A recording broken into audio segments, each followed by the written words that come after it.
Godrej single door fridge, এটা cooling হচ্ছে না, তো চেক করব। প্রথমেতে রিলে চেক করব, রিলে কম্প্রেসারের টার্মিনাল চেক করব, কম্প্রেসারের টার্মিনাল চেক করছি, ওকে আছে, কন্টিনিউ দেখাচ্ছে, এটাও কন্টিনিউ দেখাচ্ছে, ওকে ওকে ওকে। গ্রাউন্ড দেখে নাও, বডির গ্রাউন্ড ওকে, ওটা ওকে ওকে। রিলে দেখে নাও, সাউন্ড হচ্ছে বিপ সাউন্ড হয় না, তাহলে এটা রিলেটা প্রবলেম আছে।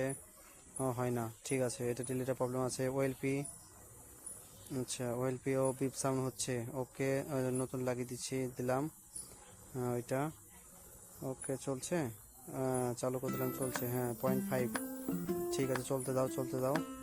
কী প্রবলেম ছিল? রিল ওএলপি, ওকে ঠিক আছে, চালু করে দাও, চলছে, গরম ঠিকঠাক হিট হচ্ছে, হ্যাঁ ওকে।